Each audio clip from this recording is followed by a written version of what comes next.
So I got like, those thoughts that like mess with your mind if you think too much about it. Yeah. Okay. The other day I saw a picture of a baby and I was like, oh my gosh, it looks so much like its mom. And then I started thinking about the whole birth process. Like it's literally the child is part dad, part. I'm not joking. I started questioning life. I started like down the spiral and I was like, I can't breathe. It was so rough. But like, Ash, think about it. Right. No, think No, about I it. am. No, Ash. Think about it. I am. Ashley. Think about it. That was the worst grandpa laugh I've ever done. My eyes are watering again, bro. We need to move fast. Mark, help. Just roll the thing. I need to move fast. I can't think about it anymore.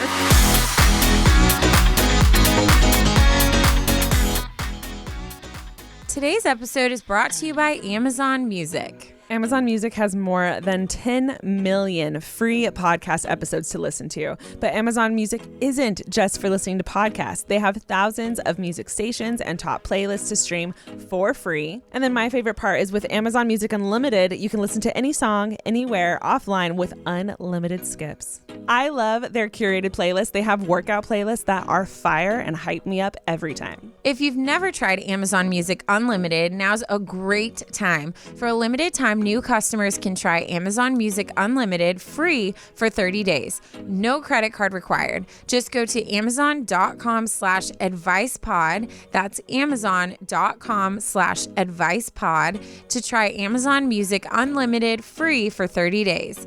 Amazon.com/advicepod. Renews automatically, cancel anytime, terms apply.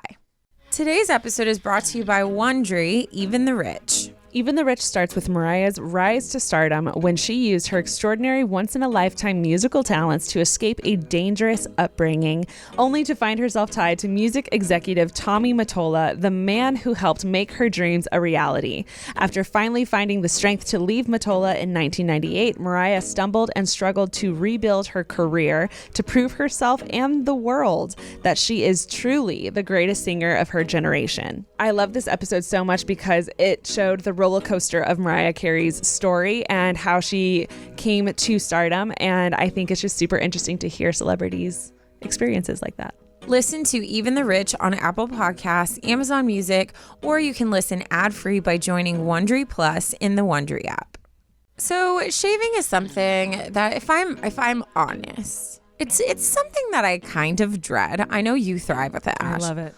I have not always loved it, but I will say, and this is fact, when I got Athena Club's like whole kit, like the razor was cute. I could magnetize it to my wall. There was like a shaving like cream that was like butter, and then there was like the after lotion. So when it felt like it was like a fun routine, because I'm mental like that, like I kind of like loved it. So I now sometimes shave my legs, guys. Thanks to Athena Club for making For my Taryne shave her legs. She's smooth like a newborn. Ew. Oh, guys. Athena Club's razor is designed with built-in skin guards to help prevent razor burn while being gentle on your curves. It's no wonder their razor has thousands of 5-star reviews. The razor blade is surrounded by a water-activated serum with shea butter and hyaluronic acid, which is the holy grail for skincare. And then mine and Taryne's favorite part is the razor kit is only $9, and it comes with 2 blade heads, a magnetic hook for shower storage, and your choice of handle color. Show your skin you care with the Athena Club razor kit. Sign up today and you'll get 20% off your first order. Just go to athenaclub.com and use promo code ADVICE. That's ATHENACLUB.com with promo code ADVICE for 20% off. What is up, everyone? We're still recovering from that weird tangent. Dude, it's been like, I'm not joking, it's come back in my head like at least once a week, and I'm not well about it. Oh, man. Hi, everybody. Welcome to a weird intro. But like, welcome think back. about it. Let me do the welcome, Taryne. Let me do it. Okay. Welcome back to the podcast. I'm Ashley. Darn. This is Unsolicited Advice. If you guys are new, welcome to the club. This is the cool people. All the cool kids listen to this. Cool kids sit. Wait, were you in a club in high school? Have we talked about Absolutely. I was in B-Box Club. You know what's funny? You know what's funny? I couldn't even like beatbox that well, but they would beatbox and I would sing. Basically like Pitch Perfect, like at the end, but just me and a bunch of people that. Oh my God. Incredible. I did drumline and choir. I did choir too. And ASB. Band. Softball. Yeah. Basketball. Yeah. Volleyball. Okay. I was ASB president. So. Okay, calm down. We should find like our yearbook pictures. Oh. I know I can find my one of me and B-Box Club. We like sat and we tried to look all like hip hop. I feel like you looked just like you look like you in high school. I feel like I do not look like me in high school. You want to know something funny? What? Like, I feel like that should be a good thing, right? Like, so my parents have up on the wall, in the hallway. Yeah. They have these really cool frames where it goes literally like 1-year-old, 2-year-old, 3-year-old. Every year of your life is like circled. I can post it on the prefits if you guys would like to see because I'm adorable. But I didn't go through an awkward phase. Like, no. I mean, semi-awkward. Mine was much more awkward. A little awkward. Yeah. But mine. But I'm weirdly jealous because of how fun it is to look at your old pictures. And dude, Ashley, think about how many times you've shown a picture and we've been like cry laughing. Like, that's funny. I hate the fact that you look back at all mine and it's like, literally you're so cute. Looks the same, just like an older version of herself now. Also, I just want to say, I feel like the circle photo album thing shouldn't end. Oh my gosh. Okay. Like, why does it end after high school? Like, it should just go through. I think that's so true. To today, currently. Mom, if you're listening to this, yes. A life album. It's like a yearbook photo every single year. Every year you have to go to like Star Shots and get a freaking portrait shot done. Absolutely. No, but we should post like freshman year. When was your like most awkward year? Freshman. Was that your boy haircut? That was, freshman and sophomore were pretty bad. Junior year, I started pulling it together a little bit. But like, middle school, freshman, sophomore, two different people. Like everyone, you know how people like kind of glow up in high school. Middle school was always rough, but then in high school they kind of find themselves. No, not me. Dude, Ashley, I didn't glow up until I was like 23. She would tell me about her pictures and she's like, no, you don't know how bad they were. And I was always like, okay, like, yeah, they're so bad. I was like, yeah, me too, like whatever. I'm not joking. Like, I'm telling you, like, cry laughing. And like, imagine like if you do like a wedding like slideshow, like he's gold. Gonna be so good looking and so cute, and everyone's gonna be like, wait, mine's what? Mine, people are like, ah, and then yours, it's like laughter, which is so much better. No, it's not. It's so much better. It's so bad. We're gonna post them. Don't worry. Oh my God, it is horrible. But I know I'm not alone in this. High school was just rough for me. It was just rough all around. It was bad stuff. So it was the outfits. It was the hair. It was the haircuts specifically. I couldn't do makeup. And nothing in my favor. Yeah. Didn't help that I did band either. I mean, but you were a drummer. Like, that's cool. No? Oh. You know. Well, I think that's cool. Well, yeah, well. Like, I wish we were friends. Then me too. Yeah, I feel like high school would have been way more fun if you were there with me. Tell me something you've been into lately. Lately.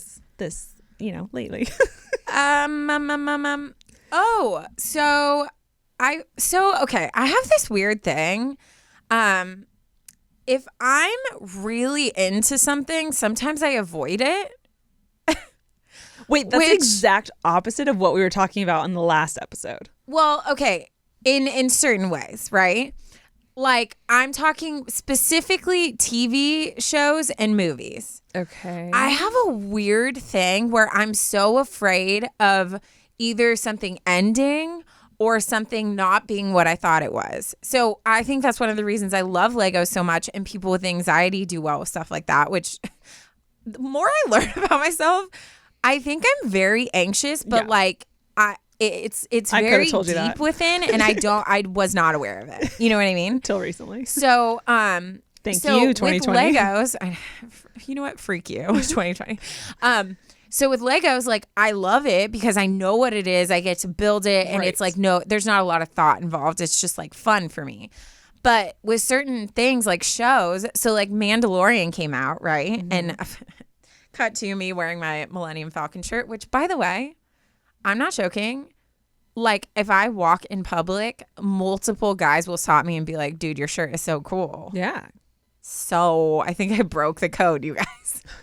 You wear Star Wars stuff. Cover yourself in Star Wars merch. Way, and then just walk around. The guys will find you. But it's not just Star Wars merch. Like, this shirt's like cool. It's like dating different. Advice from Taryne 101. You know. Anyways, so Mandalorian, I started it. It was so good, and I liked it so much that I began to avoid watching the episodes because I was the same. That like anxiety comes up of like, I don't know. It's so freaking weird. Handmaid's Tale, never finished it. Love that show. You know what? Handmaid's Tale is a very stressful show. Yeah, that's true. I kind of. But you know what I mean? Like, it's weird. Like, I'll avoid certain things. It is weird because I'm the exact opposite. I know you're the exact opposite. I need to know what happened, and I want to know now. But I think that's why I thrive when we watch stuff together, because it's like a fun.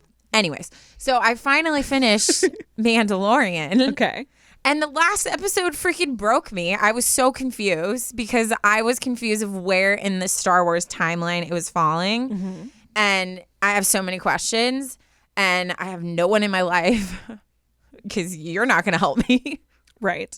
So I need to I literally just finished it. So now I need to so many talk Star Wars about fans, friends. I mean, I do, but not in my immediate that I was with that I could be like, oh my gosh, I bet Mark watched it. Mark. So you're a Star Wars fan. Indeed. Okay.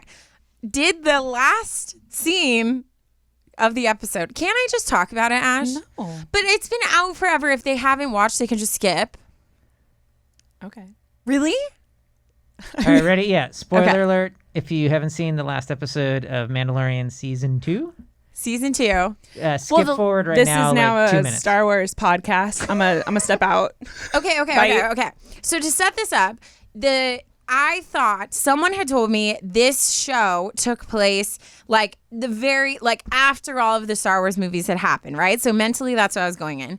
And then the very freaking last scene, freaking Luke Skywalker walks in and takes Baby Yoda. Yep. Who's not Baby Yoda, right? Because Yoda was a separate thing. So this goes back to, I remember Jon Favreau, the director, and the writer as well, was always kept saying I wish people wouldn't call I forget the little thing's name Grogu. now. Yeah, Grogu. I wish they wouldn't call Baby Yoda, because that's one, a misnomer, and two, very confusing because, again, the timeline. Yeah. And so sure enough, you're right. When Skywalker came in, I'm like, what? And then all of a sudden, it almost ruined the emotional resonance, because I was like, what is happening? What's going on? Because nothing makes sense about the rest. There's no mention of Grogu. There's no other, for Luke to have found him looking the way he did, that would be right, literally in the middle of the, original trilogy. Yep. So it makes no sense to me. R2 came in, and I was like, wait, what? Yeah, it actually makes perfect sense in the planning of it, but I had to actually almost rewatch it, because I was like, okay, now I want to enjoy it knowing where it stands in the timeline, because that just completely, it got to the point where I actually paused it and started Googling things. Well, and then I'm gonna insert myself. I asked what's new. Not a synopsis of the entire show. Let's bring it back to the advice podcast that we have. You have things you enjoy. I have things, and Mark half the is the listeners person I've been waiting to ask about. And also, I'm going to cut all of this, so it's fine. You can cut this whole you conversation. Better not. You better not. Leave it in. Everyone's We're only at 13. Where's the advice? What's happening here? Thank you, Mark, for being the person I can talk to about this. Appreciate you. Also, I'm one of those people that complimented the shirt when you walked in. Thank you. You were the person. I'm telling you. So Ash, what's new with you? Oh, you know. I have recently been listening to Leon Bridges' new album, and it is fire. Yeah. I've been listening to it on repeat. If you don't follow him or know who he is, 100% download his stuff. Can you it's give so us your like top song that you recommend? Motorbike. I agree. So good. His voice is butter, and it's pure bliss to listen to. Yeah. So absolutely, that's Love what I've it. been obsessed with. Yeah. Guys, it is officially September, which blows my mind. I cannot believe we are more than halfway through 2021. Also, summer's over. Summer's it is like we're in September. It's crazy, but this happens every year. It sneaks up on us, and all of a sudden it's here. October series is next month, which is wild. And I am already going to start talking about it because we need your stories now.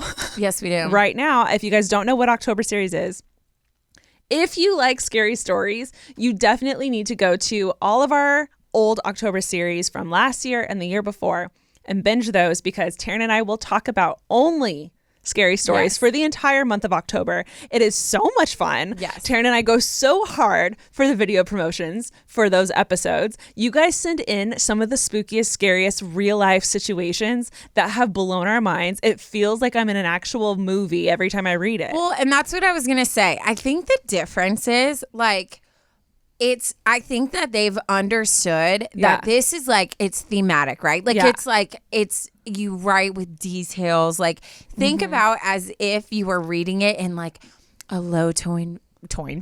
I just ruined that whole sentence.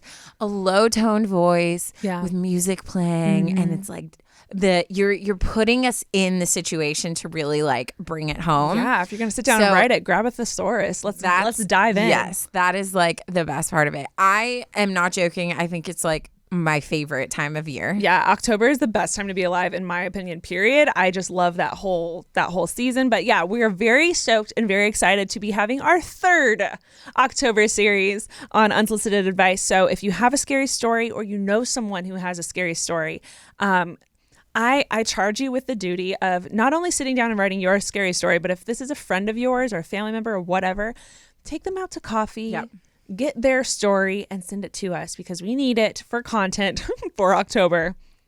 And I'm very excited about it. I'm very excited too. Ash, are we going to go in hard on our promos again? Absolutely, we always do. Duh. And we have another exciting announcement that's coming, but I feel like it's too soon to talk about it. Yeah. Mm-hmm.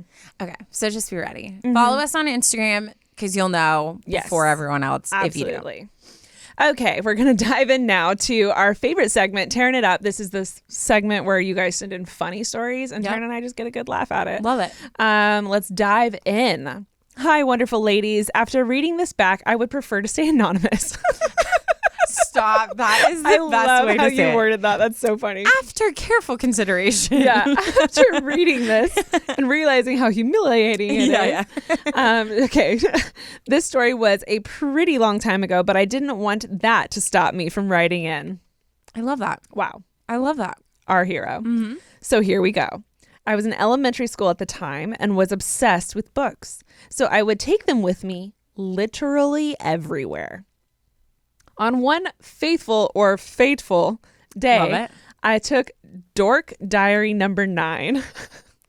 Dork Diary? I've never heard of that. Me neither. With the cheetah print cover to the bathroom with me. I'm sorry in advance, Ashley.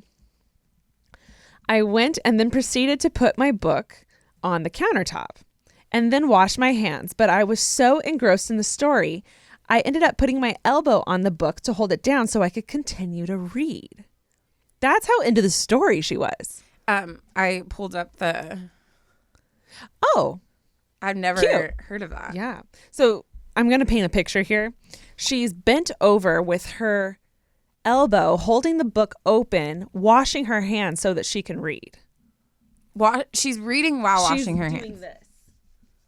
Interesting. So she's, again, bent over with her elbow, holding the book open so she can read while trying to wash her hands. Okay. I then let go of the book to dry my hands, and because the book's pages were unbalanced, it fell right into the toilet after I had already gone and hadn't yet flushed. Wait, Oh, I wonder, was it one of those like individual bathrooms? It had to have been, right? I'm assuming so, yeah. Oh, no. I didn't panic. I just quickly got it out and got paper towels. Thankfully, I didn't go number 2. The pages became misshaped, but it's the exact same as if you spilt water on it. Is it? Shoot. They write, a few months later, my friend was at my house and wanted to borrow my book, specifically Dork Diary number 9 with the cheetah print cover. I told her I had gotten apple juice on it and she can't borrow it. But at this point, she had already grabbed the book and was going through the pages. Oh my gosh. Thankfully, I convinced her not to read it and I let her borrow some other things instead. But to this day, she doesn't know that she had touched my book with my dried pee on it. I do still have the book because every time I try to throw it away, my mom asks me why I don't donate it instead. I haven't told a single soul about this book until now. And while I loved reading as a kid, I might have taken it a bit too far. Love you both. I hope you're having an amazing rest of your day. Oh my gosh, that's commitment. Loved the book. That's commitment. Wow. I kind of like, part of me is like, just throw it away. But then I kind of like that it's just I like think it's hilarious. The story behind it. She said she spilled apple juice on it. Hi. I mean, I'm trying to think of the last time I was really into a book like that. Honestly, I feel been a like bit for me. Harry Potter series because I read those later. Yeah. That's intense. What's like the worst? I've definitely dropped a phone in the toilet. I don't think I've ever dropped a phone. No, that's a good question. Yeah, I don't think I've dropped too much, but I have done a phone because it was in my back pocket. So when I pulled my pants down. Yeah. But yeah, that's rough. Rough stuff. Me and Ash are huge Amazon fans, And one of the things I love about Amazon is like everything is so easy, whether you're shopping, you're listening to podcasts. But guys, Amazon Music is where it's at. Like, just like everything is so easy, finding playlists, doing all the things music related is like so great. Guys, Amazon Music has more than 10 million free 99 podcast episodes to listen to. But Amazon Music isn't just for listening to podcasts. They have thousands of music stations and top playlists to stream for free. If you're like me and you want your music on demand and ad-free, you have to try Amazon Music Unlimited. That gives you unlimited access to over 75 million songs, as well as podcasts, music videos, and more. I'm obsessed with their playlist. They have amazing curated playlists. I'm notorious for having to listen to something while I sleep, and they have amazing sleep playlists. They have natural sounds, waterfalls, or just calming, soothing music. Either way, gets me to sleep every time. If you've never tried Amazon Music Unlimited, now's a great time. For a limited time, new customers can try Amazon Music Unlimited free for 30 days. No credit card required. Just go to amazon.com/advicepod. That's amazon.com/advicepod to try Amazon Music Unlimited free for 30 days. Amazon.com/advicepod. Renews automatically, cancel anytime, terms apply. No matter what you're curious about, the key to learning is to never stop. This is so true when it comes to business. Monday.com Work OS helps our team run our processes more effectively, track our progress, and learn together.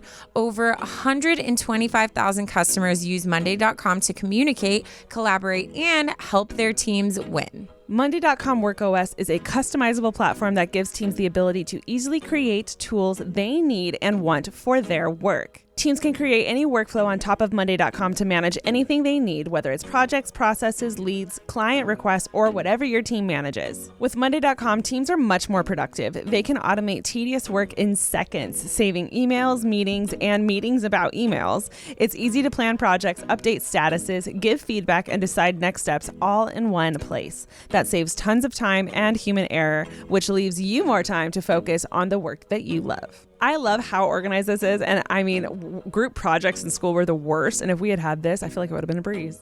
Thrived. Create the perfect workflow for your team with Monday.com Work OS. To start your free 14-day trial, go to Monday.com. Again, to start your free 14-day trial, go to monday.com and create the perfect workflow for your team with monday.com Work OS. Let me get into my story.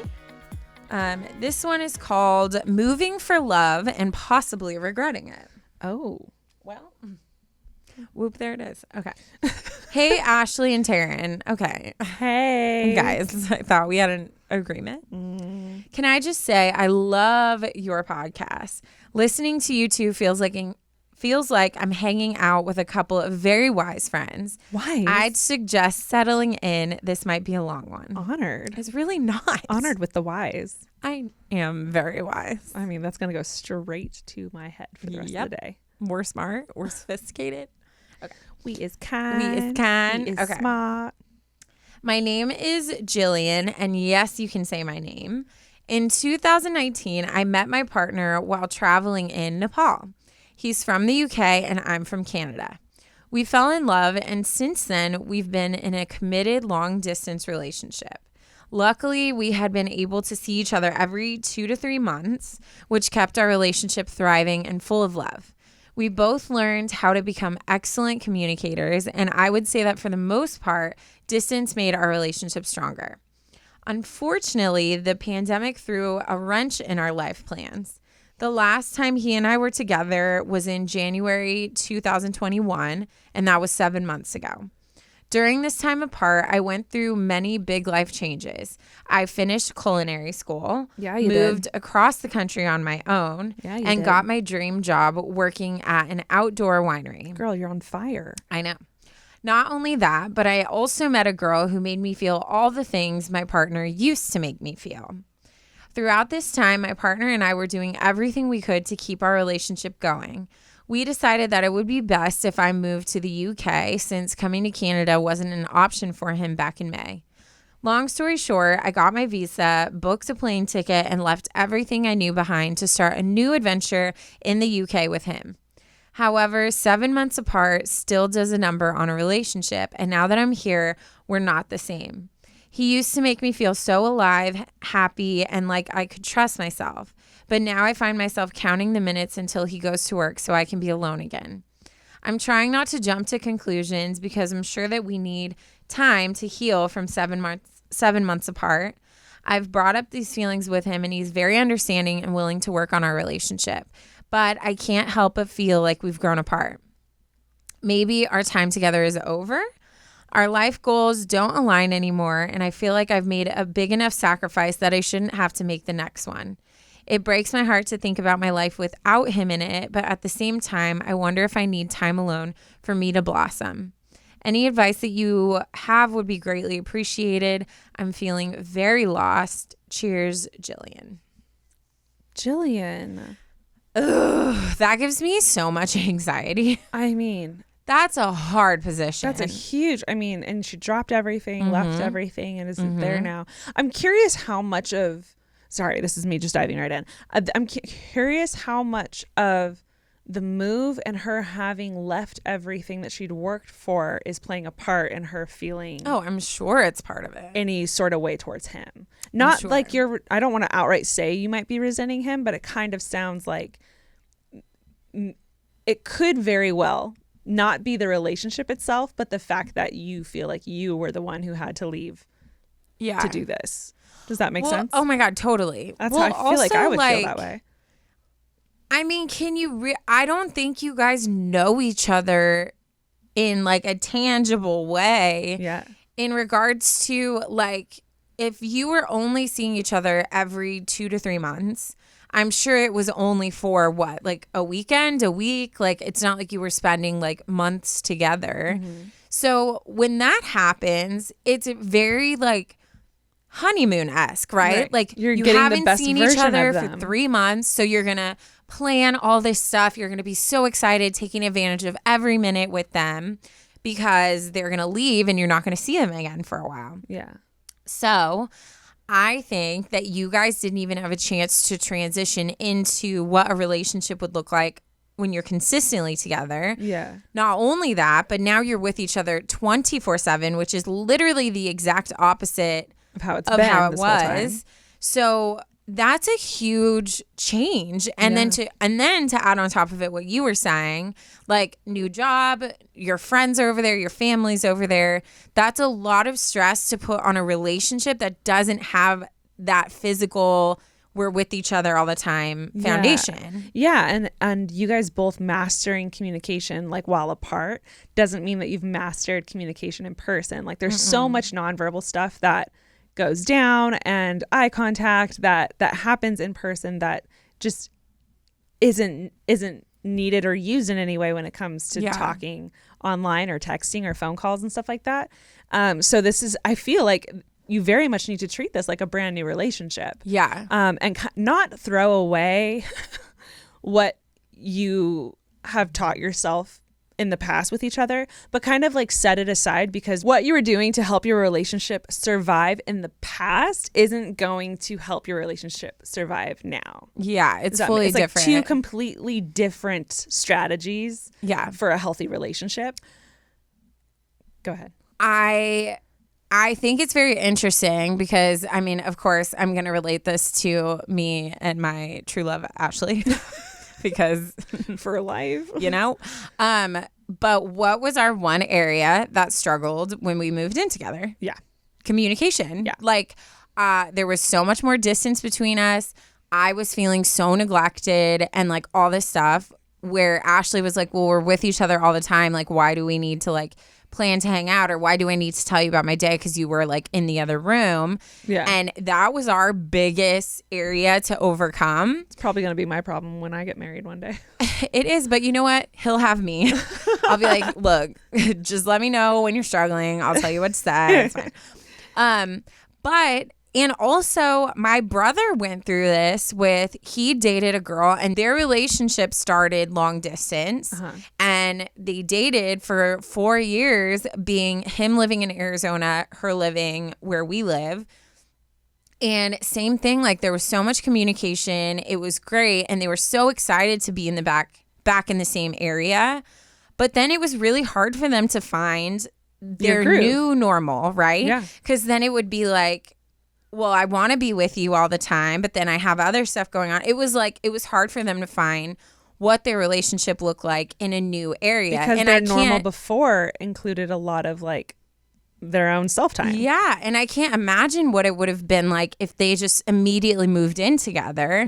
Like just moving in with someone forces you to face so many different things that normal relationships where you have your time to go home and be separate, you don't have to face. Yeah. So I really think like you had the most intense like whirlwind of a change happen. And I don't think that's anything wrong with you guys. There were a couple things that were kind of red flags. Like you said something about like your life goals don't align anymore. So I think there are some things that you said that I don't think you should ignore. But I would be curious to see, and obviously it depends if this is like physically, financially possible or not. Right. Yeah. But I'd be interested in like, what if you got your own place? Yeah. That's near him. Wow, that's what I was gonna say. Yeah, like that you could still go and literally, like Ash was saying, like start over. Like just tell him, be like, honestly, I don't know how to be in this like this, and I'm having a hard time. I think it was too fast of a change, and I love you, but I think we need to take like a step backwards so we can move forward. Yeah. Move into your own place, have him start asking you on dates, like go to the grocery store together, like do the little things in life that you weren't able to do, and see if that can help you guys start to like build back into something. Or it might be like, oh yeah, no, I don't want to be with him. And then now you know, but you're in your own space. You don't have to go through a messy breakup, then move out situation. You know, that would be my advice. Yeah, I completely agree with Taryne. I think when you're in a relationship, a lot of people assume that you just kind of do everything together. But I'm not that way. And it sounds like me and you are very similar. I do need space if I want to have a healthy, happy relationship with someone. And I don't think that's a bad thing. I think me allowing myself to have space makes me a better person for that other person. And I think if you sit back and like take a moment, it looks like your whole life you're a very independent person. You have your own goals, your own mindset, your own life and dreams, and all of those things are amazing. And a lot of them, it sounds like, doesn't really necessarily include him. So I agree with Taryne. I feel like you're already there. You dropped everything to go there.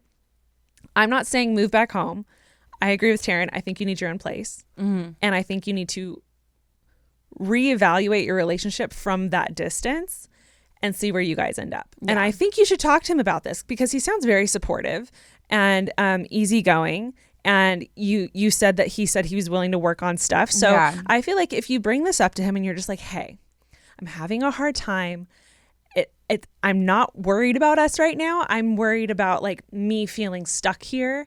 And I think I need my own room, my own space to play, my own life. I want you in it, but like I think I need my own space. He sounds like the type of guy who's going to be like, cool, like let's try this. And then you can start a life where you get to go on a walk without telling him. You get to like go run errands without him following you, you know? And it's weird little things like that I think I need in my life. And it sounds like you might need it too. And I think that's totally fine. And once you do that, I'm so curious, like Taryne said, I'm curious to see how you guys will do, if you'll thrive or if that'll just kind of answer the question that you don't really want to be with him. Well, and I think a lot of people fall into this place of feeling like they have to make these definite life altering like choices and all this stuff. And really, like, I mean, life is so complex. Like you can find what works best for you. So like if hearing this, you're like, oh my God, I have to move out. I have to do all these things. Get like a long-term Airbnb and be like, I found a place for 2 months. Yeah. I'm not even going to drastically like move all my stuff out, but like I'm going to go stay here, see if I can get back on my feet. Like I'm going to force myself like 2 times a week to go try to make friends, to go try to get involved in different things. And at the end of that, you can see like, okay, yeah, I'm wanting more time by myself, and then you can make a bigger decision. But I think sometimes we get so afraid of like these massive changes, and I think you can take a step back and just do like one step at a time, you know? Yeah, I completely agree. And if you feel like it, you should give us an update later because I'm so curious what's going to happen. I'm very curious too. And also like, I don't know. I just feel like you guys have gone through so much, and I think it takes a very beautiful relationship to survive long distance. So I can see why you're hesitant to just throw that away. Right. So I think if he's willing to work on it, and I think if you explain it in a very like clear, concise way, while also making sure you're reassuring him of how you feel about him, I think it could be a good thing. Yeah. And then, but again, talk to people in your life, figure out like what's best for you. And I think like life has a weird way of like working itself out, but we have to be willing to like take steps in a direction for there to be change. Yeah. You know, I think if you have the conversation with him and you prioritize your needs right now, because you're not married, you know, there's that you're committed, but you're still able to do that. I think the answer will show itself to you. Yeah. But thank you so much for writing in. I hope, our rambling helped you in some way. So you guys know one of our favorite sponsors is BetterHelp. And so, this episode is no different. We are sponsored, partnering, whatever you want to say. As always. With our faves, because we are such fans of therapy and getting help when needed. I'm currently hooked up with a therapist through BetterHelp, and I love her. Our sessions have been going great. She makes me, feel better about my situation. There's growth happening. So I personally am just a huge fan. Guys, I feel like we could recite this all together as a family, but I'm going to say it anyways. BetterHelp has licensed professional counselors who are specialized in things like depression, anger, stress, family conflicts, anxiety, LGBT matters, relationships, grief, sleeping, self-esteem, trauma, and so much more. Obviously, everything you share is 100% confidential. Taryne and I love BetterHelp because something they do really well is make it very easy for you to change counselors when needed. We both believe that it is sometimes takes time to find someone that you click with and you resonate with. And BetterHelp makes that easy at no extra cost. And then also BetterHelp is there for you wherever is easiest for you. If you want to text, if you want to FaceTime, if you want to do Zooms or just a normal phone call, BetterHelp will meet you where you're at. We want you to start living a happier life today. And as one of our listeners, you'll get 10% off your first month by visiting our sponsor at betterhelp.com/advice. Join over 1 million people who have taken charge of their mental health. Again, that's BetterHelp, HELP.com/advice. The dirty little not so secret about the bedding aisle is that while cotton might be the most popular fabric for sheets, duvets, and pillowcases, it's also the most damaging to our planet. Even organic cotton takes its toll. That's why I'm so thrilled to introduce you to Etitude. Made from naturally organic bamboo, Etitude sheets are made without toxic chemicals and use 500 times less water than cotton. Plus, they're silky soft and they're comfortable for you and the environment. I personally, guys, am so excited that we are partnered with Etitude. I've had their sheets for a while and I'm a really, really, really big fan. I have allergies and I am obsessed with the quality of their duvet covers, their sheets, their pillowcases, absolutely everything. As you guys know, Etitude is anti-cotton. Unlike cotton, which consumes massive amounts of water, energy, and chemicals during production, Etitude uses naturally organic bamboo, the most resource-efficient plant on the planet. Etitude sheets are super comfortable. Their sheets wick away moisture and regulate your temperature to keep you cool and comfortable throughout the entire night, which is super important to me because I sleep hot. And I personally love Etitude because you can try any Etitude bedding for 30 nights. And if you're not completely satisfied, you can return it for an absolute full refund. So right now, guys, go ahead and get 20% off your order plus free shipping when you visit etitude.com/advice and enter promo code ADVICE. Remember, that's Etitude, ETTITUDE, as an eco attitude. Order today for free shipping and 20% off your order at etitude.com/advice, promo code ADVICE. Y'all, I'm geeking out a little bit because one of our partners today has to do with the queen, the icon herself, Mariah Carey. Everyone knows her Butterfly album. Oh my God. Oh my God. Oh my God. If you guys have not checked out the podcast, Even the Rich, they just released a new season and you will hear all about the story of Mariah Carey's rise to fame and the heartbreaks and trauma she survived along the way. Billboard named Mariah Carey Artist of the Decade in the 90s. She won 5 Grammys and sold more than 100 million albums worldwide, but in the late 90s, it all came crashing down, leaving the world to wonder, would she ever reach the heights of pop superstardom again? Even the Rich starts with Mariah's rise to stardom when she used her extraordinary once-in-a-lifetime musical talents to escape a dangerous upbringing, only to find herself tied to music executive Tommy Mottola, the man who helped her make her dreams a reality. I loved listening to this episode because I just love listening to how people come to stardom, them fighting through adversity and finding their way. I think it makes them very relatable, even superstars like Mariah Carey. Even the Rich has the roller coaster story of Mariah's rise, fall, and comeback, and we highly recommend that you listen. Listen to Even the Rich on Apple Podcasts, Amazon Music, or you can listen ad-free by joining Wondery Plus in the Wondery app. Okay, moving on from Taryne's story to mine. This one is interesting. Oh. Yes. It is titled, Advice for My Financially Irresponsible Friend. Oh, is it about me? I am the worst. That's why we're good at this. So much better, though. We're very balanced when it comes. Yeah. Your answer is going to be so 50-50. It's going to be great. Okay. Yeah. Wait, I need you to acknowledge that I've gotten so much better. You have gotten so much better. Thank you. Hey, Ash and Taryne. I love both of your YouTube channels. Welcome back to the platform, Taryne. And just got back into your podcast after taking a small podcast hiatus. After binging episodes of the pod to catch up, I feel that writing in for my issue below is appropriate. For the tagline, I need advice for dealing with my financially irresponsible friend. Okay, let's get into it. Now for the details. This issue centers around my friend from high school. Let's call her Sarah. Sarah and I have been friends for about 10 years. We are currently both 26. Sarah has had consistent jobs since we were in high school, yet she somehow has no savings.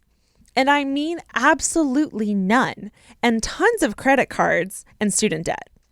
She's been living paycheck to paycheck, and when given the opportunity to save money / pay back debts, she chooses to spend it on non-essential items like clothes, takeout coffee, and subscription boxes. The subscription boxes. They get you. Now, I am no money expert, and I for sure impulse buy items from Instagram ads. Girl, same. My shirt. Side note, Instagram, their algorithm figured me out at the top of this year. They're listening. I don't know what's going on. Like this has never happened before. I used to never shop on Instagram. This year they figured me out, and I've lost count of the amount of things that I've purchased from Instagram. Yeah. So, tread lightly, guys. Anyway, she continues. But Sarah complains to me about her finances frequently. I have tried to help her by sharing my budgeting tracking spreadsheets and tips for reducing impulse purchases. I am a graduate student, so I know how to ball on a budget, she puts. Sometimes she's receptive to these tips, and other times she aggressively tries to defend expenses like non-essential weekend trips. So here's the real dilemma. She is a very generous friend and will often do things like mail me care packages or Venmo me coffee money. But I feel so guilty when she does these things. I try to repay her with things I know she'll use responsibly, like a Trader Joe's gift card. That's honestly clever. Yeah. However, how do I continue this going forward? I care about Sarah and appreciate her generosity, but I also want her to start saving money, and I'm worried about her future. Thank you both so much for your help and advice. Sincerely, the finance savvy friend. The finance savvy friend. I'm dead. That's frustrating. I think what is difficult is how long you've been witnessing this.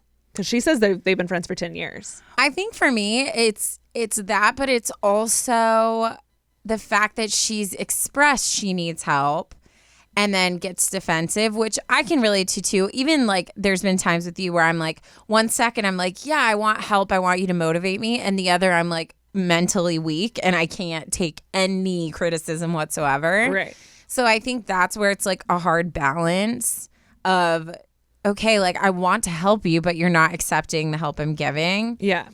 But this is a really hard one. This is really tough. So there's a few things I want to say. I'm so curious. I wish you had done this. I don't know what Enneagram number you are, but it does feel like you're taking on a lot of her problems, and it's not your job. Yeah. So I understand that we all know from an outsider's perspective, her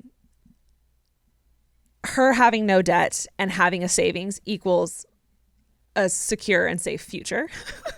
And we want that for her because we want her to have a happy life and a safe life, and to not have to stress about things like this. But in the end, that is her responsibility and genuinely no one else's. Yeah. You can offer to help. You can give the advice that you've given, but it sounds like you've done all that. And she, after 10 years, if she still hasn't taken it, then I think that's her answer. She actually doesn't want your help, and she doesn't want to deal with this. So for your own sanity's sake, I'm curious if you should maybe back off, because it really is not your job. And it's scary to sit back and watch and be like, oh, you might want to start working on these things as a friend because you want what's best for her. But it's also, you've been trying, she's not taking it. Yeah. I think too, like, I mean, at the end of the day, like, she's the only one that can make a change happen. Like, it's not, you can say all you want, but if she's not ready to make that change for herself, it's not going to happen. Right. And unfortunately, with stuff like that, you almost have to hit rock bottom before you can make a choice. Some people have to learn the hard way. Yeah. And I mean, I struggled a lot because I got myself in a bad position, and then it took me forever to get out of it because I was having to pay debt and things like that. And luckily I never got credit cards because I was just too scared of that. But just with student loans, with like I had to borrow money to put down on my car for my brother. So I was like having to pay him back.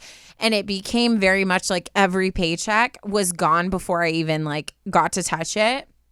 And then the little amount of money I had, my priority was like, okay, well, I'm single. I don't have a family. This is my only time I can just spend money on things that make me happy. So of course I would love to go on that trip, or of course I would love to like spend money to go to this concert or to go to Coachella, when like really that was like all the money I had for like, you know, fun stuff or for anything at that time. Spending money. Yeah.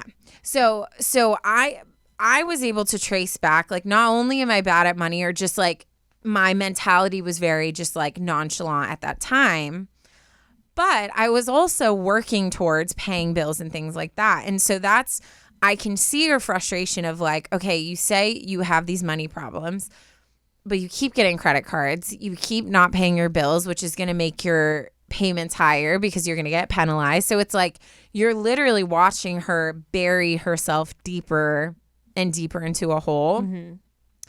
But like Ash was saying, like I mentioned, she's got to figure that out on her own.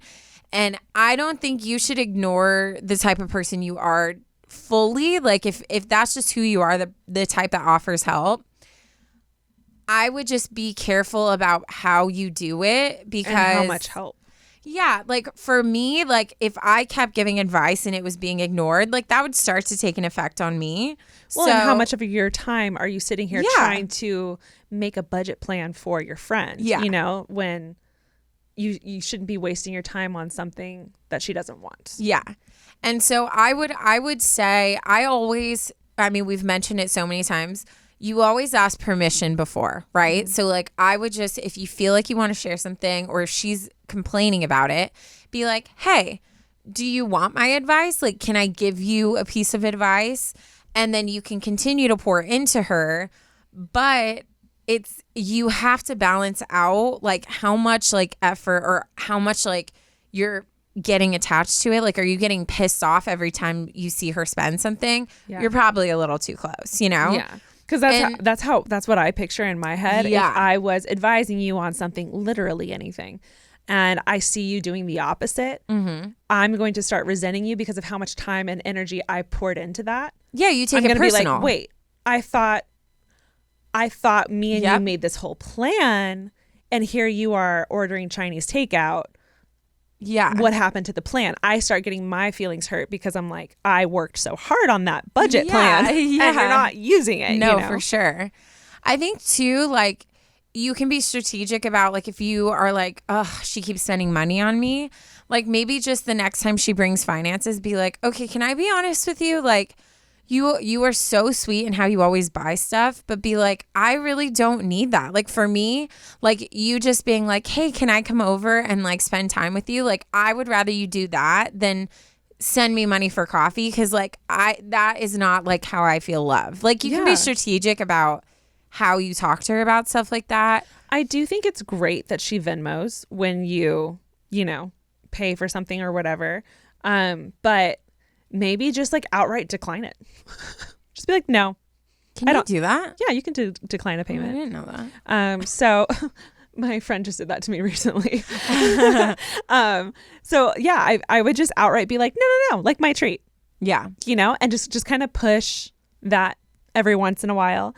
You could have some kind of big talk about like, hey, I'm not going to bring this up anymore, but if you need help, like, let me know. But I feel like people are weird with money. Yeah. And I feel like that could very easily, not that you would, but that conversation could very easily get out of hand and kind of spicy.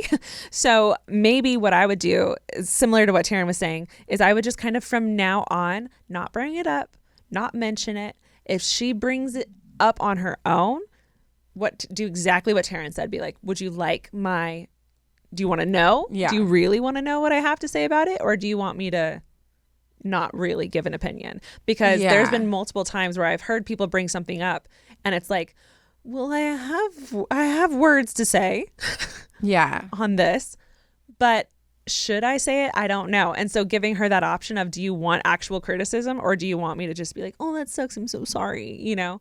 Give her that choice so you don't have to make it for her. Fully. And I think, I mean, money's just hard. It's something you feel very like judged about, or that people, you know, the more money you have, the better you're seen in society, or you know, people love to flaunt their financial responsibility. Like they love to be like, oh, my savings, or I could qualify for this loan for a house because of like my, you know what I mean? And I think sometimes like it's not that it's intentional, but if you're already feeling insecure about something, it doesn't matter if you're saying something nice or not. I'm going to feel attacked by anything you say if I'm feeling bad about And this goes with something. anything. Oh, with anything. Absolutely. Any insecurity there is. Yeah. So I would ask her, like, the next time she asks for help or anything, be like, oh, like, you know what? Like, let me do some research on stuff. And then maybe you could, like, send her a book. Be like, oh, this is, like, really high reviewed. Like, let me know what you think about it. Or kind of, like, detach yourself from being the one that's saying stuff. And maybe if she asks for stuff, send her, like, a link to a video, a link to like a book that's out there, like I whatever was it say, is. Maybe not a book, because I feel like most people don't read, at least me. But I they wouldn't have read so it. many like Podcasts are great. They have so many like kind of like workbook things that you can write out budgeting. True. And it's like a hands-on thing, which someone like me, I love stuff like that, you know, because I feel I do much better with like the physical thing there. Got it. So I think you just need to find like what works for her, and then, you know, offer that up instead of you being the one that's trying to coach her through it. Yeah. I do want to say, I love that you repay her with things like Trader Joe's gift cards. Yeah, that's I freaking think brilliant. That is the most subtle, responsible thing to do as a friend, to be like, hey, I know you. You're getting a grocery gift card. You're getting a gas gift card. Like, those are things that she will actually need and use, and will have no choice but to like use for those things. Yeah. And that's brilliant. When I was struggling, I lived off of that, because there would be times where I'd be like, oh my gosh, like I'm hungry and I literally have nothing in my bank account, and I would have like a Chick-fil-A gift card or something, you know, and I'd be like, oh my God, thank God I'm saved, you know. Thank God I'm saved. It is smart. It's a smart way to still be like, oh, I know you love Trader Joe's, let me give you a gift card, but also be like protecting her from using it on something dumb. We're taking care of her while at the same time giving her freedom to make her own choices. So proud of you for doing that. And also, like, I just think that's really cool of you as a friend to be so concerned about your friend. Yeah. For this reason. Like, that is a really, I feel like people joke about money and not being able to budget, not being able to save, but it really is such an important thing. And I love that you're worried about your friend for this. Like, that's really cool. No, for sure. You sound like a great friend. Yeah. So thank you for writing in and sharing that with us. I also don't think we've talked about something like that. I don't know if we have either. Which is, I love a news story. So yeah, let's go ahead and wrap it up with a dad joke like we normally do.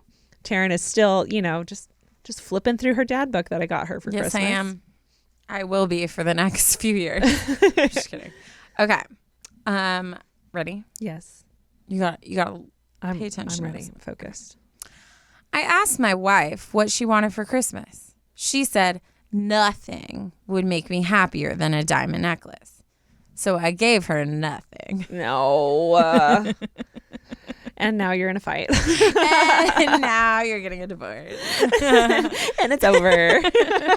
Guys, thank you so much for listening, for making it to the end of this podcast, for making it to the dad joke.